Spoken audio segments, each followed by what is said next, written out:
Magandang gabi po sa ating lahat. Ating pong basahin ang aklat ng mga awit, kabanatang 145, talatang 1 hanggang 3, na ganito po sinasabi.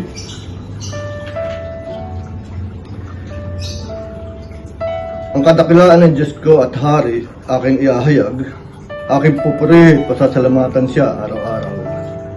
Di ako titigil ng pagpapasalamat pagpakailanman. Dakila si Yahweh at karapat dapat siya ang purihin. Ang kadakilaan niya ay mahirap unawain. Tayo po'y sandaling manalangin. Diyos ang mga pangyarihan sa lahat, kami po'y patuloy na nagpupuro sa iyo, Panginoon. Tinataas po namin ang iyong dakilang pangalan sa gabi nito. Panginoon, nagpapasalamat po kami sa pagkakataong ito na nagkasama-sama muli kami sa aming pananambahan. Salamat po, Panginoon, sa patuloy mo kaming iniingatan at ginagabayan. Salamat po, Panginoon, sa patuloy ng kagalingan ng aming mga karamdaman. Panginoon, sa gabing ito aming nilalapit sa iyo, Panginoon, ang bawat anak mo na may bahagi sa pananambahang ito. Patuloy po na inyong patnubayan at puspusin na inyong banal na espiritu. Ang kanyang ang kanilang mga buhay, Panginoon, maging ang taong inyong gagamitin sa gabing ito ay upang magpahayag ng inyong banal na salita, naway maging pagpapala po sa bawat isa sa amin. Dalangin din po namin, Panginoon, ang kauisan ng aming pananambahan at ang banal mong espiritu, Panginoon, ang siyang patuloy na pumatnubay sa amin. Maraming salamat po, Panginoon, at ang lahat ng ito'y aming dalangin, pangalan ni Jesus. Amen. Amen.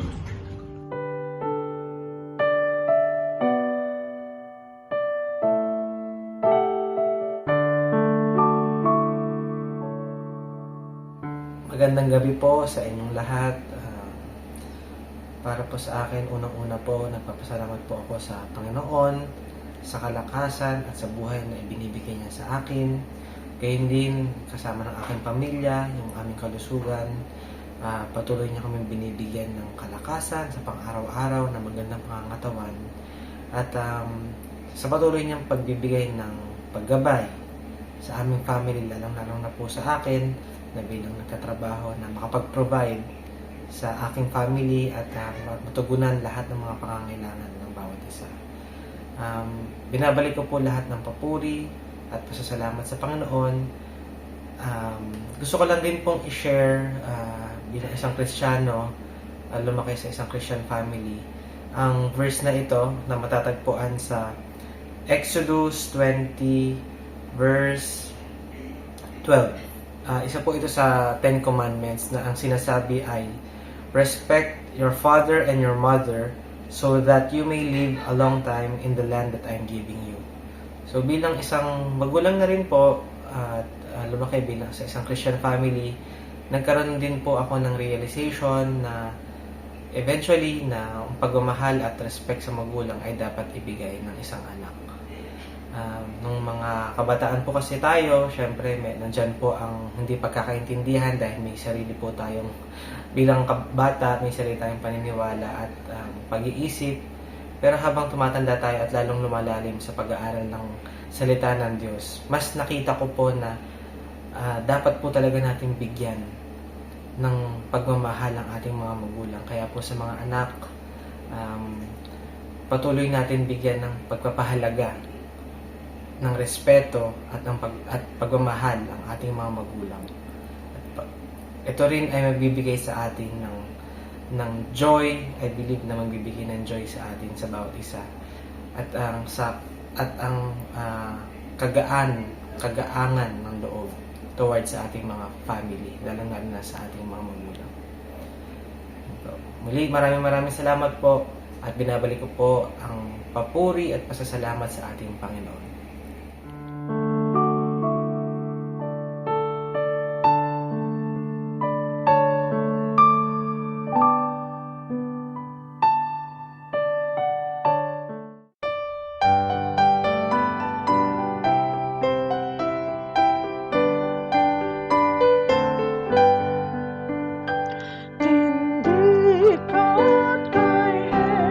Jesus tayo ay sumunod.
Magandang gabi po sa ating lahat. Ang ating pong tekstong pag-aaralan ngayong gabi ito ay matatagpuan po sa aklat ng Lucas chapter 6 verse 27 hanggang 36. At ito po ay may title na Ibigin ang mga kaaway. So yan po, title pa lang medyo mabigat na. So yan nyo po na basahin ko po yung talatang ito. Verse 27, ngunit sinasabi ko sa inyo, mga nakikinig, ibigin ninyo ang inyong mga kaaway.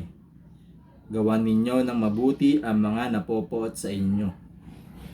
Pagpalain ninyo ang mga sumusumpa sa inyo. Idalangin ninyo ang mga umaapi sa inyo. Doon pa lang po sa verse na yon, marami ng katanungan. Paano po namin gagawin yung bagay na to? Di ba po? Parang napakabigat sa dibdib na yung iyong kaaway, na yung taong gumagawa ng hindi maganda sa iyo ay sinabi sa Bible na iyong mahalin, iyong gawa ng mabuti. Parang napakabigat. Although alam na natin yung bagay na to, di ba po? Ilang beses na po natin narinig sa mga mensahe ng ating mga pastor. Pero atin pong balikan, talagang napakabigat. Ito po ay lagi kong naririnig sa mensahe ng Pastor Galing na sobrang napakahirap gawin. Paano mo gagawin yung bagay na to? Di ba po? So yan yung mga katanungan. So tuloy po tayo, verse 29. Kapag sinampal ka sa isang pisngi, iharap mo rin ang kabila. At kapag inagaw ang iyong balabal, ibigay mo pati ang iyong baro. Di ba po? Ito medyo may physical na. Kung sampalin ka daw sa kabila, iharap mo pa yung kabila. Ito, very common na naririnig natin talaga. Na sa mga reminders sa atin ng mga pastor. Napakabigat po nito.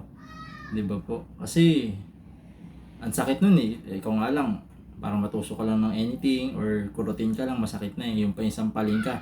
Tapos, ang mabigat doon, iaharap mo pa yung kabila. Diba po? Parang, kung ako, personal, di ko gagawin yun kung meron sumampal man sa akin. Diba? Kasi, masakit eh. Masakit na yung sampal sa akin sa kabila. Tapos, gusto pa ng Bible na iharap mo yung kabila. Diba po? Medyo mabigat na gawin ito. So, tuloy po natin. Ano po yung sinabi? Kung kapag inagaw ang iyong balabal, ibigay mo pati ang iyong baro. Diba po, kapag inagaw yung shawl mo, ibigay mo pati yung damit mo. Parang parang sa panahon natin ngayon, kapag in-snatch yung cellphone mo, ibigay mo pati yung charger. Parang ganun po yung sinasabi dito, diba? Napakabigat. So, mahirap siyang gawin. Although, alam na natin yung bagay na to. Pero aminin po natin, napakahirap ng gawin ito. Diba po? Pero ano sabi ng Bible? Bigyan mo ang bawat humihingi sa iyo. At kung may kumuha ng iyong ari-arian, huwag mo nang bawiin iyon. Gawin ninyo sa iba ang ibig nyong gawin nila sa inyo.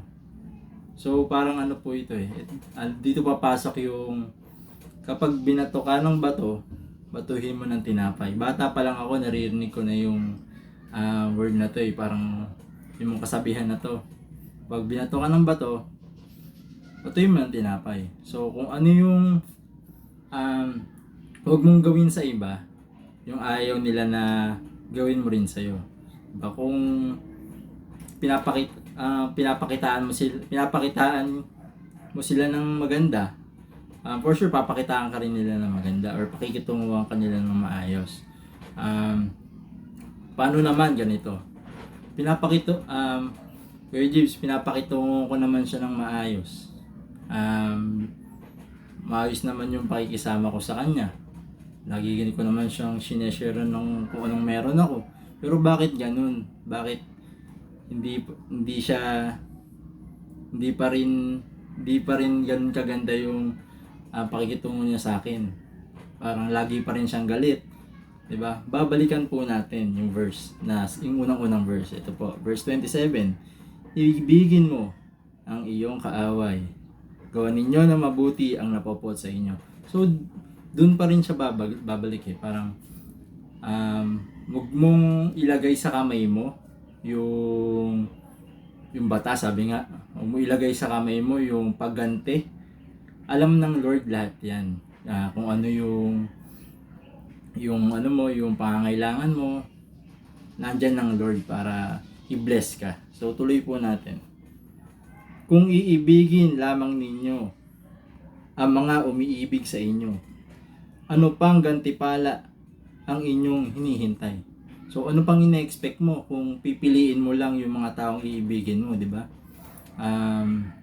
Parang ito lang yung gusto kong pakisamahan kasi ito lang yung mabait. Diba? Sila lang yung gumagawa ng mabuti sa akin. So, dito lang ako. Dun sa mga taong galit sa akin, ayoko rin sa kanila. So, ano pang ine-expect mo kung ganun yung pananaw mo sa buhay, di ba? Sabi ng Bible yan. So, tuloy po natin. Kahit ang mga makasalanan ay umiibig din sa kanila. Umiibig din sa mga umiibig sa kanila. So, sinasabi dito na kaya rin gawin yon ng mga makasalanan. Di ba? Kung ganun din yung gagawin mo, wala rin halos pinagkaiba. Para na rin tayong makasalanan din. So, sunod po. At kung ang gagawan lamang ninyo ng mabuti, ang gumagawa sa inyo ng mabuti, ano pang gantimpala ang inyong hinihintay? Kahit ang mga makasalanan ay gumagawa rin ito. Kung ang pahihiramin lamang ninyo ay ang mga taong inaasahan ninyong makakabayad sa inyo, ano pang gantimpala ang inyong hinihintay? Diba? Parang sabi nga, kung sino lang yung ito, papahiramin ko to kasi maraming pera to. Baka bukas bayaran din ako nito. So sabi dito, wag ka na mag-expect kung ganun yung ganun yung pananaw mo. Diba? Wala ka na dapat i-expect na blessing or hindi ka na i-bless ng Lord. Kasi nga, sabi dito wala ka nang pang inaasahan mo kung ganun ka rin lang mag-isip. Diba? So, next po natin. Kahit ang mga makasalanan ay nakakapagpahiram din sa mga makasalanan sa pag-asang mga ito'y makakabayad. Sa halip, ibigin ninyo ang inyong mga kaaway at gawan ninyo sila ng mabuti. Magpahiram kayo na hindi umaasa ng anumang kabayaran. Sa gayon, malaking gantimpala ang tatamuhin ninyo at kayo'y magiging anak ng kataas-taasan, sapagkat siya'y mabuti sa masasama at sa mga hindi marunong tumanaw ng utang na loob. Maging mahabagin kayo gaya ng inyong ama. Di ba po? Napakabigat po sa pakiramdam. Di ba? Mabigat po sa atin na gawin yung bagay na ito. Kung ano yung sinasabi ng Bible. Pero sabi ng Lord dito po sa verse 35, sa halip ibigin ninyo ang inyong mga kaaway at gawan ninyo sila ng mabuti. Magpahiram kayo na hindi umaasa ng anumang kabayaran. Sa gayon, malaking gantimpala ang tatamuhin ninyo at kayo'y magiging anak ng kataas-taasan. Malaking gantimpala ang tatamuhin ninyo. Kasi nga alam ng Lord yan Alam ng Lord kung ano yung pangangailangan mo. Hindi mo na kailangan sabihin. Pag merong nawala, meron at merong papalit. At mas doble yun. Asahan nyo. Ito, share ko lang ang personal experience namin mag-asawa. Meron kaming hulihang 100 na lang.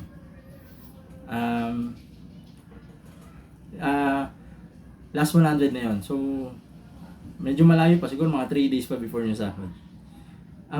Yung 100 na yon, nag-decide kami na i-tights. Ilagay namin sa ikapu. I-tights namin mag-asawa. Napakabuti ng Panginoon. Kasi, hindi lang, yung 100 na nilagay, 100 nga lang, hindi pa yun yung 10% na talagang income namin. 100 pa lang yun. Sobrang blessing ng Panginoon dumating sa amin. pag-uwi namin nung Sunday na yun. Hindi lang siya doble, triple. Ano yun, parang binuhos talaga ng Lord. Kaya, ano man meron tayo ngayon, hindi lang sa pagtatay, sa lahat ng bagay, matuto po tayo mag-share, gumawa ng mabuti sa ating kapwa. Kasi alam po ng Lord yan. Ibabalik niya yan, doble, triple. Kung ikaw man na nasaktan, i-heal ka niya ng sobra-sobra pa. Kung ikaw man ay nawalan ng gamit, nawalan ng bagay, ibibigay po ng ating Panginoon yan. Kasi nasa Bible po malaking gantimpala ang tatamuhin ninyo. Doon pa lang dito pa lang sa part na to, at kayo'y magiging mga anak ng kataas-taasan. Doon pa lang solve na ako Yun, wala na akong ihihilingin pa. Maging anak lang ako ng kataas-taasan Diyos. Okay na ako. Kasi hindi naman talaga dito yung natin Hindi naman po talaga dito yung buhay natin sa mundong to. Hindi talaga ito yung, or hindi natin kailangan talaga although kailangan, pero kung ano lang yung sapat. Hindi kailangan sobra-sobra, hindi mo kailangan sobra-sobra magpayaman. Kung ano lang yung pangangailangan mo na nakakatulong ka rin sa iba. Sa akin, okay na yung ganun. Kasi, Lord, minuhubog tayo dito sa mundo, pero hindi talaga tayo dito yung mga anak ng Lord. Doon po tayo sa lahat sa langit. So, yun po. Sapagkat siya'y mabuti sa masasama, sa mga hindi marunong tumanaw ng utang na loob, maging mahabagin kayo gaya ng inyong Ama. So, maging Christ-like daw po tayo. Gayahin daw po natin ang ating Panginoon. Kahit napakahirap po, kahit mabigat sa atin na gawan ng mabuti yung mga taong hindi gumagawa ng mabuti sa atin. Opo, kailangan po natin talagang tanggapin na ganun. Dahil tayo mga Kristiyano, kailangan po natin silang ibigin, yakapin, kahit yung taong pinakaayaw na ayaw natin. Kailangan po natin silang pakisamahan, yakapin, gawa ng mabuti. Dahil yun po yung sinasabi ng Panginoon. Diba po? So, yun lamang po nawa na ito ay nagsilbing reminder po sa atin at magamit natin sa araw-araw. Kasi minsan kung ano yung alam na natin, ay alam ko na yan, Kuya Jeeps, ilang beses ko narinig yan. Yun pa po yung hindi natin nagagawa. Kasi po, parang kampante tayo na alam natin yan Pag narinig natin, ay alam ko na yan. Pero ang totoo po, minsan hindi natin talaga siya nagagawa kasi mabigat po, napakahirap. Diba po? Lahat naman po tayo meron nakakaalitan. Ako lang po pag ako po yung nagbabike, sa totoo lang po, minsan pag ako yung nagigit-git sa kalye, naiinis ka po talaga. Parang gusto mo, git-gitin na rin siya pabalik, di ba? Pero, dahil nga ikaw ay Kristiyano, alam mo yung aral ng Panginoon, hindi mo gagawin yun. Kasi nga, mahalin mo ang mga taong hindi gumagawa ng mabuti sa iyo. Yun yung bilin ng Panginoon sa atin Kaya, wala po sa atin dapat yung pagganti. Huwag natin ilagay sa kamay natin yun. Kasi, hindi na natin trabaho yun Alam ng Lord yan ipagpasa Diyos na lang natin, ipag-pray natin. Sabi nga, idalangin natin sa ating Panginoon yung mga taong ito. Kaya kung meron man tayo meron tayong nakatampuhan, pag-pray po natin. I-message or tayo na yung mag-initiate na ano bang problem, ganyan. So, sorry ka. Patuloy natin silang gawan ng mabuti. Alam man yung mga bagay na hindi pagkakaintindihan, maliit man yan o malaki, dapat mahalin po natin yung ating mga kapwa, yung mga nakakasalamuha natin sa kung saan man, sa school, sa work, or kahit saan man po. Dapat pangawakan po natin yung salita ng ating Panginoon. So, yun lamang po. Nawa na pagpalain po tayo ng ating Panginoon sa mga talata na binasa mula po sa Biblia. Sa magandang gabi po sa ating lahat.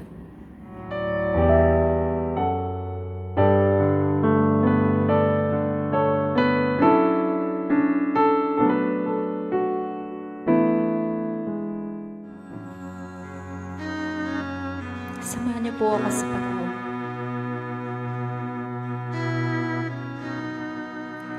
Salamat sa iyo,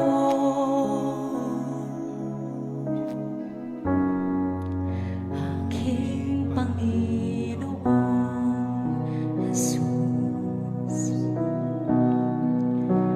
Ako'y inibig mo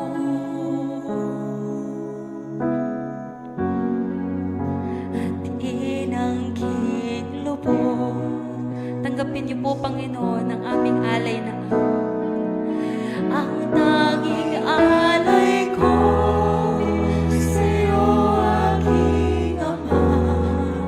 Ang buong buhay ko, puso at kaluluwa, hindi makaya na maipagkaloob. Mamahaling hiyas, di gintong niluko, ang tanging dalangin, O Diyos, ay tanggapin. Ang tanging alay ko, nawa'y gamitin. Ito lamang, Ama, wala nang iba pa akong hinihiling.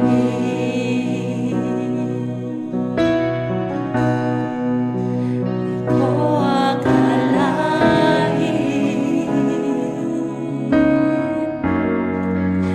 ako'y binigyan. Kahit hindi kami karapat-dapat, Panginoon, salamat. Taong tulad ko, di dapat mahalin. Ang tanging alay ko sa'yo, aking Ama, ay buong buhay ko, puso at kaluluwa, hindi makaya na maipagkaloob. Mamahaling hiyas, di gintong niluko, ang tanging dalangin, O Diyos, ay tanggapin. Ang tanging alay ko, nawa'y gamitin. Ito lamang, Ama, wala nang iba pa akong hinihiling. Aking hinihintay ang iyong pagbabalik, Jesus. Ang pagpapilihan, nagkalak ang lubos. Tayo pong lahat. Ang tanging alay ko sa'yo, aking Ama, ay buong buhay ko, puso at kaluluwa, maipagkaloob. Mamahaling hiyas, di gintong niluko, ang tanging dalangin, O Diyos, ay tanggapin. Ang tanging alay ko, nawa'y gamitin. Ito lamang, Ama, wala nang iba pa akong hinihiling.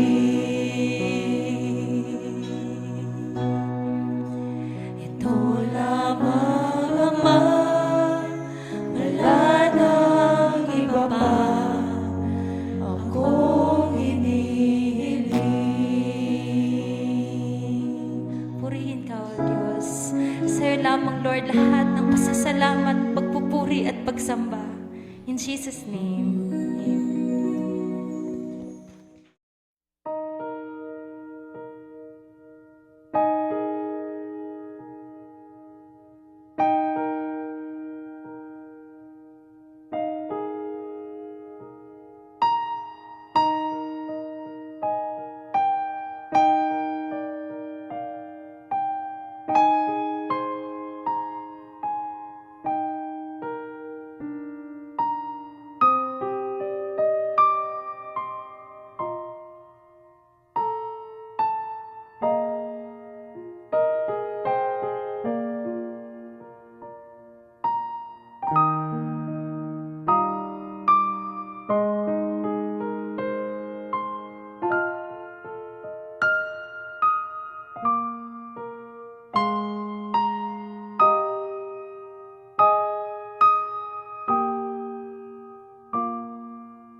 Basahin mula sa mga awit 88, 1-2. Yahweh, aking Diyos, tanging ikaw lamang aking kaligtasan.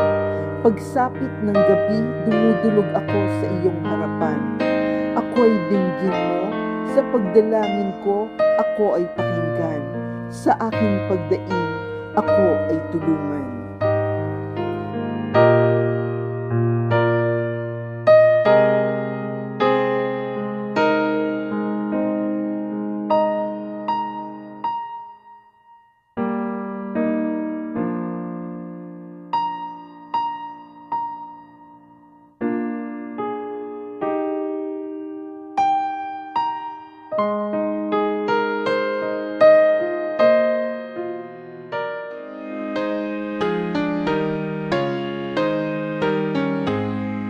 Ang ama'y papurihan, Anak, Espiritong Banal, ng mga taong nilalang at ng tanang sanlangitan.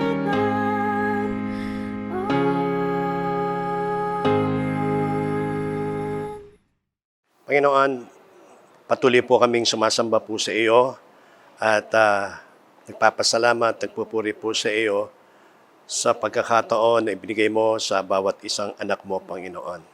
Hayaan mo na patuloy kaming magbigay ng panahon aming mga sarili at sa ganitong mga pagkakataon, kami ay nakapaglilingkod po sa iyo, Panginoon. Maraming salamat sa anak mo na ginamit at nagdala ng iyong mensahe, Panginoon. Pagpalain mo siya, Panginoon. At sa pagkakataong ito, sa pamamagitan ng pagtataas ng iyong abang lingkod, igawad mo, Ama, ang iyong makapangyarihang bendisyon.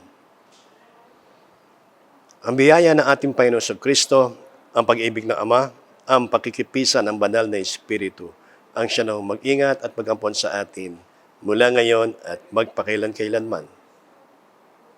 Amen.